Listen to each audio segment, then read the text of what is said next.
Fala pessoal, sejam todos bem-vindos à nossa primeira aula sobre atualidades do mercado financeiro.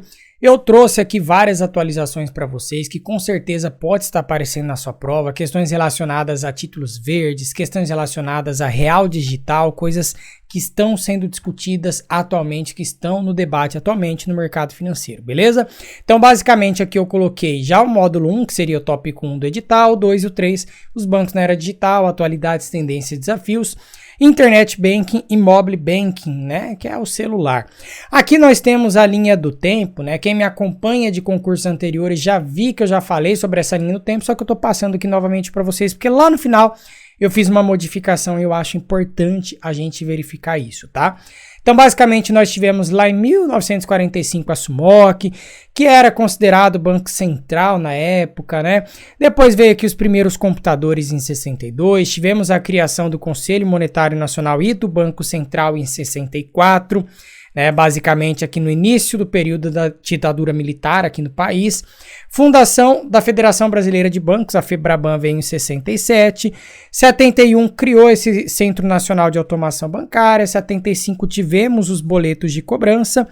79 tivemos a Andima, que atualmente ela é chamada de Ambima, né? Não existe mais essa Andima aqui.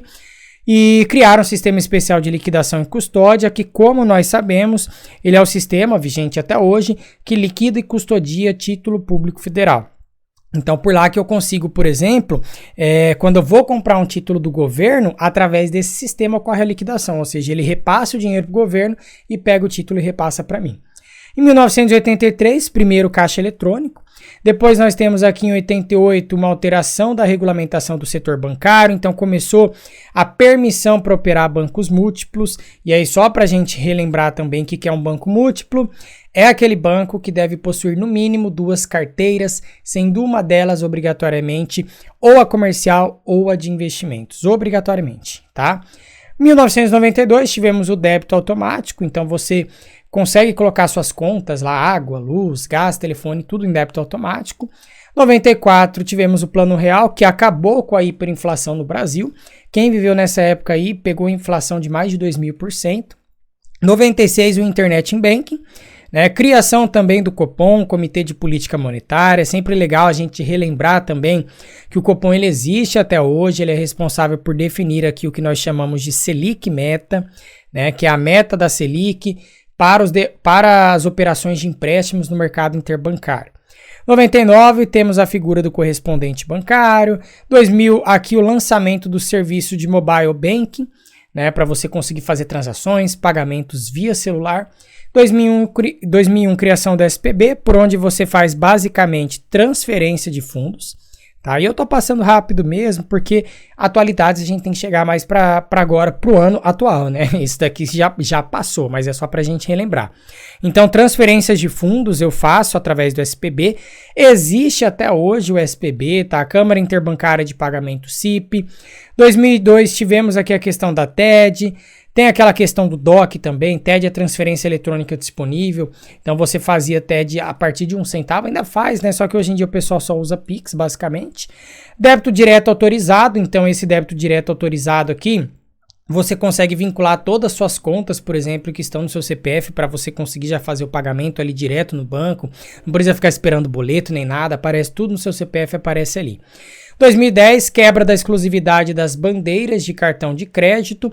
Então agora você tem várias administradoras de cartões podendo utilizar as bandeiras Master, Visa, que antigamente tinha exclusividade. Então não existe mais isso. 2011, compensação por imagem aqui dos cheques. 2013 tivemos essa lei que trouxe inclusão financeira no país, né? Mesmo sem conta corrente. O pessoal pode fazer pagamentos por meio de outras empresas, fazendo uso de telefones celulares. Aí 2014 teve esse pagamento via NFC, Near Field Communication, que é aquele pagamento por aproximação. Então chega o celular ali, faz o pagamento, né? Hoje você tem no celular lá as carteiras virtuais, por exemplo, Apple Pay, que você vai lá, coloca o seu cartão naquela carteira virtual, você só aproxima o seu próprio celular ali e você faz o pagamento.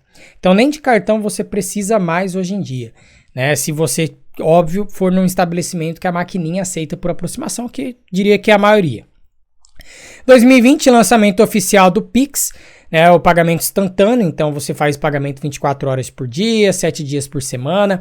Isso agilizou e muito o sistema financeiro, tá? Agilizou e muito por quê? Porque antigamente você não podia fazer transferências, por exemplo, em final de semana ou em feriado.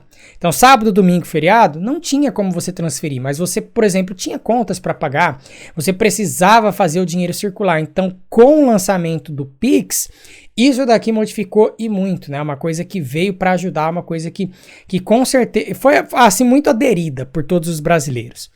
Né, porque facilita. Hoje em dia tudo faz um Pix, ali o QR Code, você lê o QR Code, beleza, já manda o dinheiro para conta rapidão, na mesma hora chega.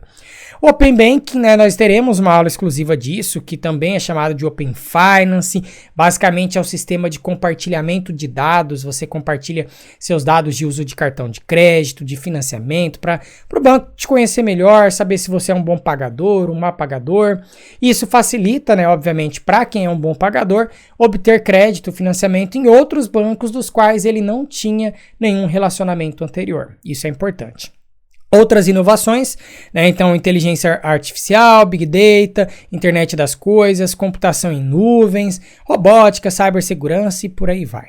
Aí temos agora conceitos de ASG, né? Um tema que ele vale tanto para 2022 quanto 2023, por quê? Porque ele é um tema que vem sendo debatido há muito tempo. Só que agora que ele começou realmente a ganhar forças, né? Agora que ele começou realmente, o pessoal fala, olha, eu vou só investir numa determinada empresa se essa empresa ela for uma empresa sustentável. Então, existe isso no mercado acionário. A pessoa, o investidor, ele pode definir, escolher uma empresa somente se ela seguir alguns preceitos relacionados a ambiental, social, governança. Existem índices, por exemplo, só de empresas sustentáveis. Então eu como investidor, eu posso falar, olha, eu quero investir somente nessas empresas, não quero mais saber de uma empresa que, por exemplo, polui rios, que emite muito carbono. Eu quero uma empresa sustentável. Isso daqui está ganhando muita força. Existem fundos nacionais e internacionais que só investem nisso e está cada dia atraindo mais investidores. A captação está crescendo cada vez mais e é justamente por isso que eu acho importantíssimo a gente dedicar um tempo para explicar um pouquinho aqui dos conceitos de ESG, ok? Acredito que pode estar aparecendo na sua prova justamente nessa parte de atualidades, porque é algo extremamente atual. Galera, tanto faz aparecer para você ASG ou ESG, tá? Porque o ASG ele significa ambiental e o ESG ele significa environmental. Né? Então, somente muda que essa é a sigla em inglês, esse ESG aqui. Então, ambiental, social e de governança. O que eu acho que pode estar aparecendo para vocês, né? Que inclusive a gente vê isso sendo cobrado também em provas de certificações que são voltadas para o ramo bancário, né? Então tem tudo a ver com o que eu estou falando. Investimento ESG é aquele que incorpora alguma questão, seja ambiental, social ou de governança, em sua análise de investimento e leva em consideração a sustentabilidade a longo prazo. Eu já vi questões de prova falando, por exemplo, uma historinha. Vamos supor o seguinte, olha. Uma determinada plataforma de petróleo explodiu e derramou óleo no mar. E aí pergunta, né? Tem as alternativas lá. Pergunta se isso é algo que vai gerar um impacto mais ambiental, um impacto mais social, um impacto de mais governança naquela companhia. Óbvio que a gente sabe que vai ter impacto ambiental, porque foi derramado óleo lá no mar. Vai ter impacto também social, porque isso daqui ele tem a ver com direitos humanos, que inclusive está aqui, né? Então digamos que essa questão do óleo chegou até uma costa de uma cidade, prejudicou toda uma população, então vai prejudicar também essa parte. E governança, né? De você vai ter discussões dentro do conselho de administração da companhia, vai acabar que vai impactar um pouquinho de cada, né? Só que o fator mais importante de tudo, daí obviamente, é essa questão ambiental. Né? Então a questão ambiental de ter derramado óleo pode estar aparecendo. Ó, lista aqui de algumas questões que podem ser consideradas em cada fator ESG, isso que eu falo que é importante. Você saber diferenciar o que está dentro de cada um dos fatores. Então dentro do fator ambiental, você tem uso de recursos naturais, emissão de carbono, eficiência energética, poluição e tecnologia limpa. Em relação ao social, tem políticas e relações de trabalho, política de inclusão e diversidade, treinamento da força de trabalho, direitos humanos e privacidade e segurança de dados. Em questão de governança, independência do conselho, diversidade na composição do conselho, remuneração do conselho, ética e transparência. Então pode sim aparecer para você, por exemplo, falando assim, uma determinada empresa começou a estudar novas políticas de inclusão e diversidade em relação ao tema ESG. Isso se refere a qual fator ESG?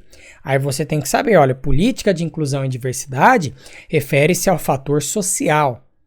Não se refere, por exemplo, a fator governança. É muito fácil você acertar em relação ambiental, né? Porque, poxa, aqui é mais tranquilo de você conseguir diferenciar.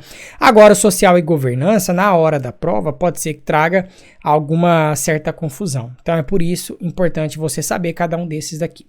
Trouxe uma pesquisa recente aqui, a mais recente que eu encontrei, de 2021. 65% dos clientes desejam que seus bancos reduzam sua pegada de carbono seguindo processos sem papel, consumindo energia renovável e oferecendo cartões biodegradáveis.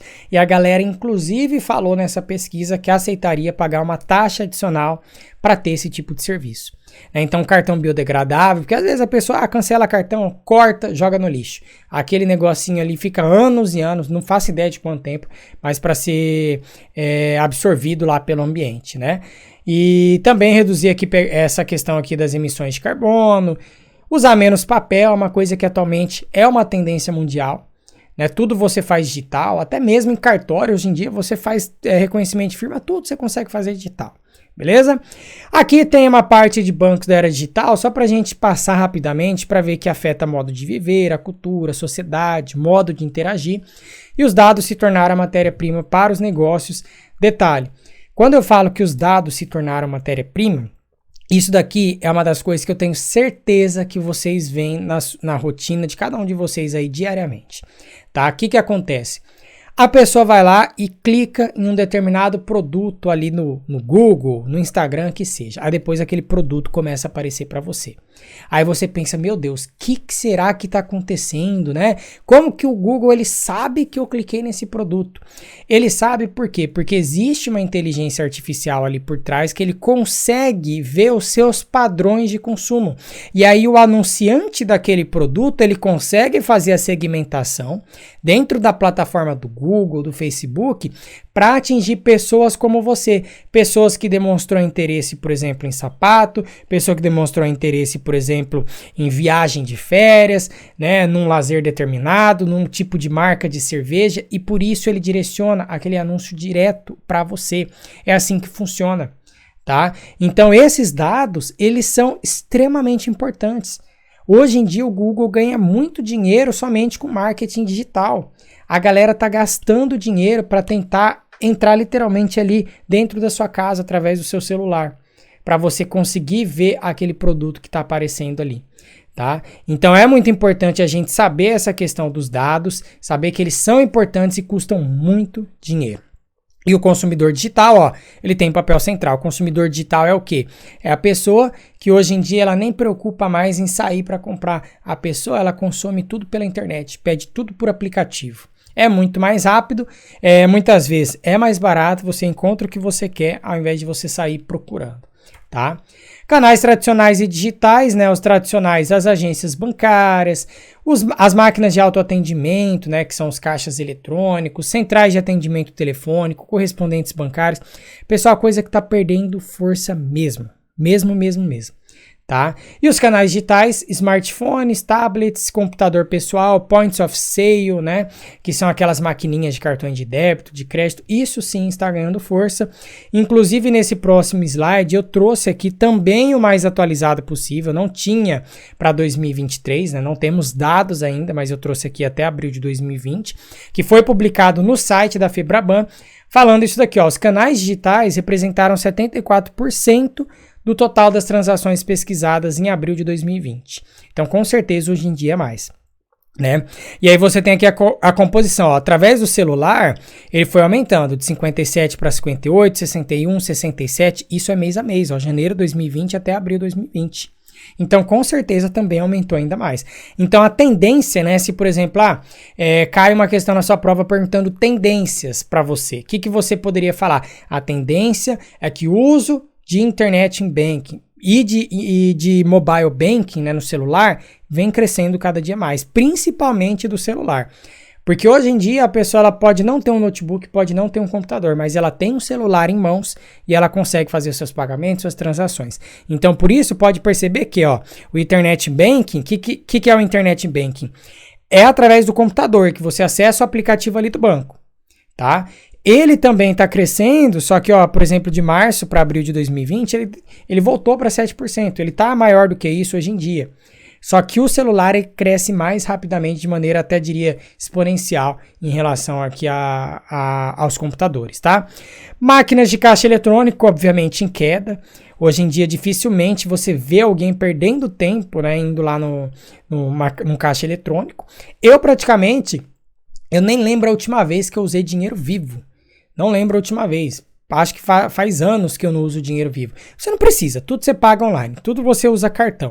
O pessoal que ainda é mais ligado usa cartão de crédito para pagar tudo, por quê? Porque ganha pontos, né? Então com isso daí você consegue depois converter em viagens e por aí vai. Sei que não é o objetivo da aula falar os benefícios do cartão de crédito. Só que galera, dinheiro hoje em dia quase ninguém usa.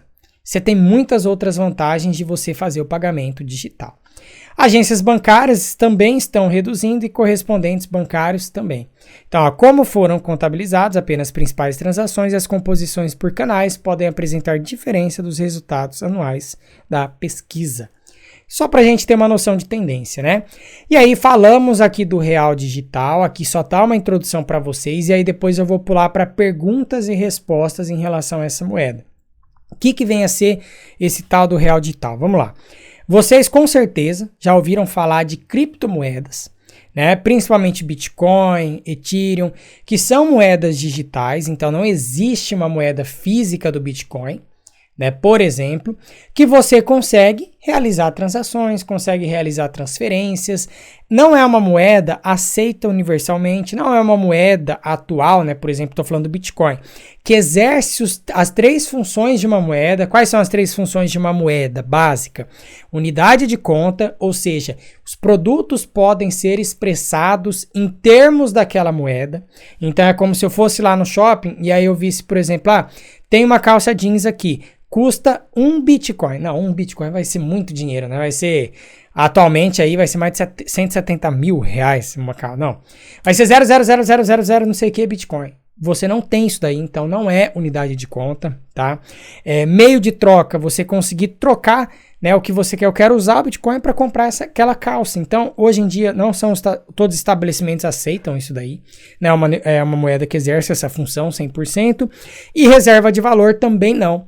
Né? Não exerce essa função de estar guardando o seu valor durante anos e anos. Quem tem Bitcoin aí, teve Bitcoin durante 2022, por aí, viu o valor depreciar e muito dessa moeda. Tá? Então não tem como você afirmar que ela também é uma moeda de reserva de valor. E aí você pode até questionar para mim, William, mas nossa moeda, o real, ele tem inflação. Inflação tira poder de compra. No Bitcoin eu não tenho essa questão da inflação. Beleza, você pode pensar dessa forma, só que a inflação, se você for uma pessoa antenada, você consegue proteger o seu dinheiro comprando, por exemplo, títulos do governo. Então você consegue pegar o seu real e proteger parte dele da inflação. Então sim, ele tem capacidade de exercer a função de reserva de valor de meio de troca de unidade de conta. E o real digital é a mesma coisa do real, só que de forma digital. Então você teria, por exemplo, uma carteira, tal como atualmente você tem no Bitcoin, que é chamada de wallet, né, onde você consegue ver os seus reais digitais, então você consegue fazer transferências, consegue fazer pagamento. Vamos colocar aqui, isso daqui está disponibilizado direto no site do Banco Central, aí eu passo para as perguntas e respostas em relação a essa moeda que eu acho que é importante, tá? Então, o tema moeda digital, que é esse CBDC, pessoal, Central Bank Digital Currency. Tá? Então, se falar esse CBDC lá para frente, é só você lembrar assim, moeda digital do Banco Central, tá? Tem chamado a atenção da comunidade global, né? Uma parte significativa deles, representando quase a totalidade do PIB, está estudando, explorando e testando esses projetos.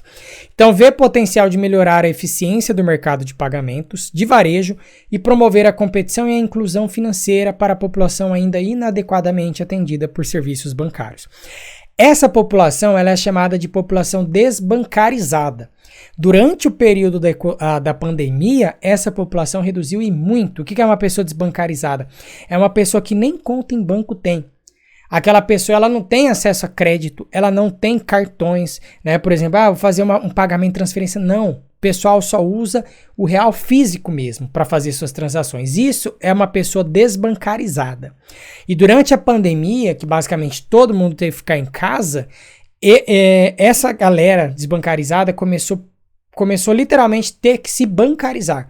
Então o pessoal começou a abrir conta de maneira digital, começou a aprender a utilizar, porque inclusive se é uma pessoa, por exemplo, eu trabalho aqui como um vendedor ambulante, vamos supor.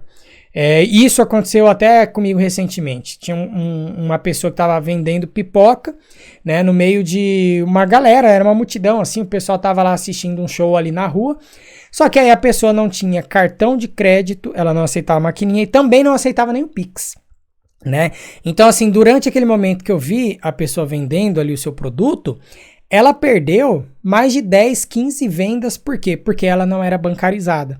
Então, o grande objetivo também do Real Digital é tentar chegar nessas pessoas que ainda não têm a conta no banco, que ainda não foram atrás de se bancarizar, que ainda estão atrasadas em relação a isso.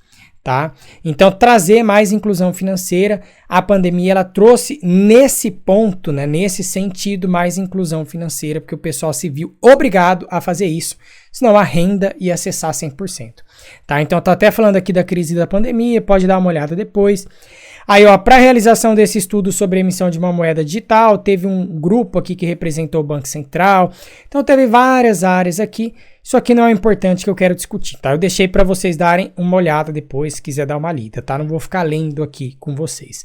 Mas eu quero que a gente foque nisso daqui, ó, perguntas e respostas. Qual a diferença entre o real digital de atacado e de varejo? O real digital de atacado é voltado para transações de elevados valores, então gostaria que vocês anotassem isso daqui, porque vai que aparece na sua prova justamente pedindo a diferença do real digital atacado e varejo. Né? Então, normalmente entre bancos, cooperativas, instituições de pagamentos e grandes empresas.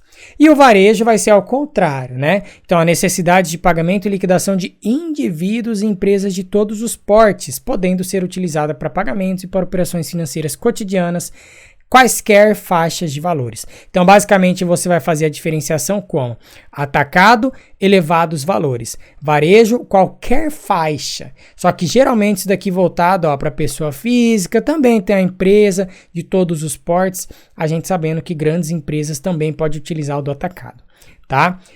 Pergunta de número 2. Essas perguntas estão no site do Banco Central também, tá? O próprio Banco Central que responde essas perguntas. As transações com real digital serão cursadas utilizando-se as mesmas estruturas hoje à disposição do sistema de pagamentos brasileiro? Sistema de pagamentos brasileiro é por onde eu faço transferência de fundos, né? Tudo. Vou transferir ativo, faz por lá. Vou transferir ouro, faz por lá. Vou transferir dinheiro, faz por lá. Será possível fazer um Pix com real digital e pagar contas? Importante. Então, uma das diretrizes para o desenvolvimento do real em formato digital é a interoperabilidade entre essa nova forma de real e os meios de pagamento hoje disponíveis. Com isso, além dos novos usos que imaginamos para o real, as formas atuais de uso deverão ser também disponíveis. Isso o próprio Banco Central que respondeu. Então, pode fazer pagamentos em loja, pode fazer através do Pix, você vai continuar fazendo também, pode transferir para outras pessoas, né, através ali da sua carteira, o seu dinheiro ele vai ser custodiado em um banco também, pode sacar os reais digitais passando para o formato físico, pagar contas, boletos, impostos. Então, o fato de existir o real digital não significa que a moeda física vai deixar de existir. Ainda está longe disso acontecer. Acredito que no futuro, sim, mas não por enquanto. Como que o usuário tem acesso ao real digital? É essa carteira virtual que eu expliquei para vocês. Tá? Então você tem conta em um banco, você vai ter uma wallet onde você consegue guardar os seus reais ali. Tá bom? Tranquilo, sem segredo nenhum. Real digital estará sujeito às mesmas regras de política monetária que os reais tradicionais. Ele será considerado um agregado monetário? Agora já começou a vir perguntas mais interessantes. Então, quais são as regras de política monetária? Quais políticas monetárias o Banco Central ele pode fazer? Ele pode fazer o open market, o compulsório ou o redesconto. Então, ele consegue tirar dinheiro de circulação. E aí, como que ele vai fazer isso se a moeda é digital? Como que ele vai tirar a moeda de circulação? Aí vem a resposta, ó. O real digital será uma representação digital do real físico em circulação. Então a política monetária será a base de sustentação do seu valor, porque senão, se você não faz política monetária e deixa o real digital aí também a rodo, você também pode gerar inflação, mas inflação não é causada só por excesso de liquidez, obviamente, né? Pode ser um excesso de demanda ou uma escassez de oferta. Então, assim, quando o Banco Central movimenta a liquidez da economia em sua missão de garantir a estabilidade do valor de compra do real, a quantidade de reais digitais em circulação será levada em conta. Então, ele também vai conseguir, reduzir a quantidade de reais digitais em circulação ou colocar. Política monetária continua de que forma? Da mesma forma que eu já expliquei para vocês. Então, não vou falar de novo, obviamente nós já tivemos uma aula falando só de políticas monetárias, tá? Qual será o impacto do real digital na emissão do papel moeda? A emissão se dá por diversas necessidades, beleza, já expliquei também sobre isso aqui para você. Ela será uma opção adicional ao uso de cédulas, mas por ter foco no uso online, seu impacto sobre a demanda por papel moeda não deve ser relevante a princípio. Por quê? Aqui está falando emissão de papel moeda, papel. Então, é o real físico. Então, o impacto que vai ter o real digital sobre essa demanda por papel moeda ainda não tem como você ter uma noção. Tá? Porque muitas pessoas podem já aderir inicialmente, rapidamente, para o real digital e muitas não, pode continuar utilizando o papel físico. Tá? Será possível realizar pagamentos offline através do real digital, né? Então, tô sem internet, tem como eu fazer um pagamento? Tem como eu fazer uma transferência? As tecnologias para garantir os pagamentos offline, ainda estão em desenvolvimento, mas têm evoluído muito rapidamente. Então, o Banco Central, nesse caso, ele não disse que é possível. Ele não respondeu se vai ser 100% possível ou não. Ele está dizendo que ele está criando uma tecnologia. Então, bem provável que sim. Né? Porque daí você conseguiria, nesse momento, fazer o quê? Evitar de você perder uma compra, perder uma venda, porque você não consegue fazer o pagamento porque está sem internet, tá bom? Beleza. Aí as últimas perguntas, tem 7, 8, 9, 10, né? A moeda virtual do Banco Central teria algum tipo de lastro? Não, não tem lastro nenhum, tá? Nunca tem lastro, não. O próprio real físico não tem lastro. Ah, William, não é lastreado em ouro? Não. Lastro em ouro deixou de existir há muito tempo. Hoje o nosso lastro, ele é chamado uma coisa, lastro na fidúcia do governo. O que é a fidúcia? Confiança. É uma moeda fiduciária. Então você confia no governo, confia na moeda e você usa ela dessa forma, tá? O lastro em uma moeda, ele era muito ruim, porque ele prejudicava, por exemplo, você conseguir fazer uma política monetária anticíclica, preciso emitir mais moeda porque eu tô precisando aquecer a demanda da economia. Com o lastro, você tinha que depender, por exemplo, das reservas de ouro que você tinha lá no Banco Central. Hoje em dia isso não existe há muito tempo, tá? Então a moeda digital, a moeda virtual vai ter lastro? Não, anota isso daí. É mais seguro? 100%, né? Você tá com seu celular aqui, possivelmente, né? Ainda não foi lançado, mas quando for lançar, vai ter você vai ter que fazer como que fala? O Face ID, né? Que seria você colocar ali o seu rosto para liberar sua carteira, vai ter sua senha. É tão seguro quanto você fazer uma operação através do celular ou internet banking. E ele vai poder ser convertido em cédula? Sim. Tá? Então, será transparente, pode ser convertido para qualquer outra forma de pagamento disponível hoje, como depósito bancário, real físico e também pode ser utilizado para pagamentos do dia a dia. Então, isso daqui é importante falar, sim. E aí, para a gente finalizar, quais os principais desafios que o Banco Central enxerga para a implementação do real digital? Se você ler isso daqui com calma, basicamente o Banco Central vai dizer o seguinte, olha, o mercado brasileiro ele ainda não é completamente maduro para receber todas essas inovações tecnológicas e financeiras, e eu concordo 100%.